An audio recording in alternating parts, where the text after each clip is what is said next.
Tiket perhelatan ajang balap mobil Formula E Jakarta yang akan digelar pada besok Sabtu dan Minggu sudah ludes terjual semua. Panitia Pelaksana Formula E Jakarta 2023 dari PT Jakarta Propertindo menargetkan ada 20.000 penonton yang menyaksikan langsung di area sirkuit dan 50.000 penonton di panggung hiburan selama adu pacu mobil listrik itu.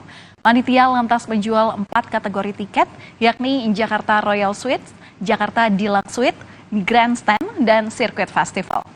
Per Kamis kemarin, seluruh kategori tiket sudah terjual atau terpesan ketika dicek dalam laman penjualan.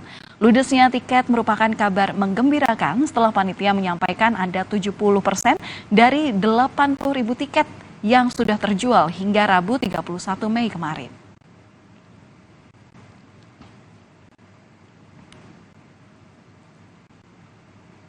Jelang perhelatan Formula E di Jakarta, persiapan sudah hampir mencapai 100%. Berbeda dengan Formula One yang hanya mengutamakan kecepatan, dalam balap Formula E, hal yang menjadi penilaian serta daya tarik penonton adalah bagaimana teknik pacu mobil listrik itu saling susul ataupun bermanuver di banyak tikungan. Bagaimana informasi selengkapnya? Kita simak wawancara jurnalis Kompas TV Triksi Valencia bersama dengan Ketua Pelaksana Formula E Jakarta 2023. Mas Nanda, apa kabar? Baik, Mbak. Baik ya, Mas ya.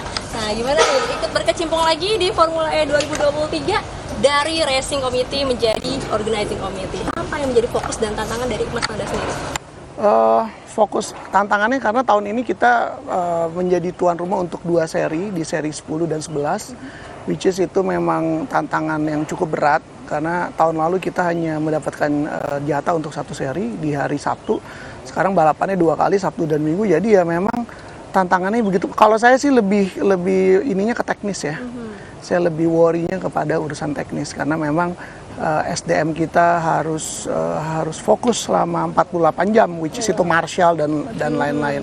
Karena yang di-shoot di TV oleh 150 negara kan jalani perlombaan. Oke. Nah, berarti kalau misalnya ngelihat dari persiapannya udah berapa persen, terus apa nih yang membedakan antara 2022 sama 2023 persiapannya? Oke, kalau di 2022 mungkin memang kita ada sedikit worry dengan selesainya sirkuit pembangunan ya kan. Nah, di 2023 ini alhamdulillah sirkuitnya sudah jadi dan grade-nya juga grade 3, which is itu standar untuk Formula E.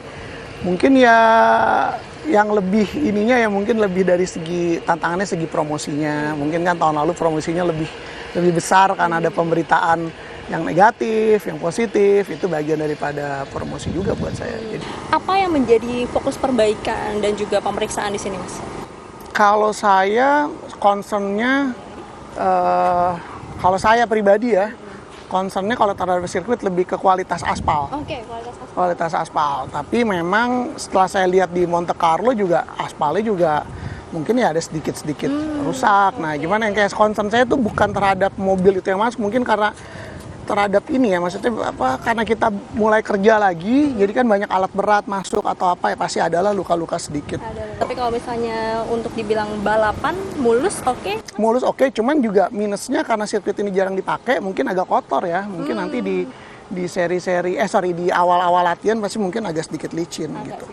Nah, ini tikungan yang ini tikungan yang favorit juga buat overtaking. Boleh dijelasin nih, Mas, nih ada berapa banyak tantangan yang harus dilewati sama pembalap, terus apa saja sih, Mas, tantangannya ya begitu di sini? Oke, untuk bisa tunjukin sekalian ya, Mas ya? Ya, ini di tikungan ini memang karena blind corner datang dari sana, jadi titik pengeremannya itu nggak kelihatan. Nah, di situ tantangannya untuk pembalap bisa ngerem sedekat mungkin, untuk bisa overtake pembalap depannya, dan habis itu, dan di sini lumayan cukup lebar, bagian ini lumayan cukup lebar. Dari situ sampai ke belakang sini? Nggak, di sininya masuk tikungannya, masuk tikungannya lebih lebar. Oke, jadi terus total ada berapa lagi tuh? Hampir ada 5 atau 5 corner yang katanya spot-spot untuk bisa overtaking.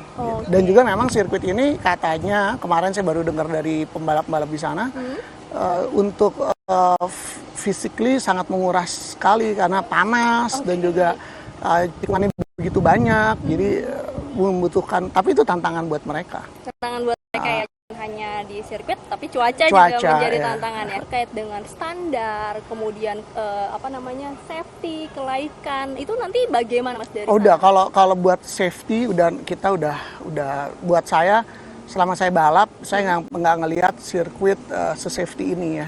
Maksudnya kita dengan di Ancol ini ada protect yang plastik ini gantinya ban. Jadi apabila mobilnya keluar dari lintasan menabrak ini dan aman. Dan ini udah standar Formula One ini. Standar Formula One. Ya, ini standar Formula One. Ini namanya Protect. Oke. Ini dia. Kalau untuk standarnya Tech Pro, sorry. Ini Tech Pro. Oh, ini Standar Formula. Ini bukan buatan sini nih, Mbak. Oh ya. Makanya ini standar bisa di-shoot tuh. Kita tulisan maaf sini. Oh, sebelah sini ya. FIA Circuit Equipment. Oh, oke. Di sini, Mas. Di sebelah sini. Ini ada Dari homologasinya. Dari sini, Mas. Gitu. Ini setiap ini itu ada homologasinya. Oh, oke. Berarti udah standarisasi dari FIA langsung ya, Mas ya. Nah, kalau yang biru itu tuh, yang ada tulisan FIA. FIA-nya. Nah, Mas, ini kelihatan di JIS saya dengar mobil-mobil atau partnya yang udah datang ditaruh di sana dulu. Itu mungkin boleh jelaskan, Mas? Bagaimana? Jadi pesawat kargo pertama udah sampai tadi malam dan semua equipment atau peralatan tim balapnya kita taruh di bonded area di JIS. Ya? Jadi nanti tunggu setelah mekaniknya dan timnya datang baru yang boleh buka dia, Mbak. Oh, harus orang khusus yang menangani ya. Tahun lalu memang tidak ada pembalap dari Indonesia. Kalau tahun ini gimana, Mas? Sama, jadi makanya harapan saya pribadi ke depannya ya kan semoga kita ada local hero. Jadi kita jangan cuma jadi tuan rumah ya kan, kita harus juga ada local hero ya kan yang istilahnya ya bisa menyemangati penonton yang hadir gitu loh. Menyemangati ya. Itu harapannya ya, Mas Nanda? Ya, harus. Tapi memang untuk bisa masuk ke level formula ini nggak gampang, Mbak. Ada kualifikasi yang karena formula ini satu level pembalapnya itu levelnya memang hampir sama seperti Formula One. Ya. Tapi Indonesia punya bibitnya, Mas? Kita punya Sean Gelael, kita punya Rio Haryanto ya.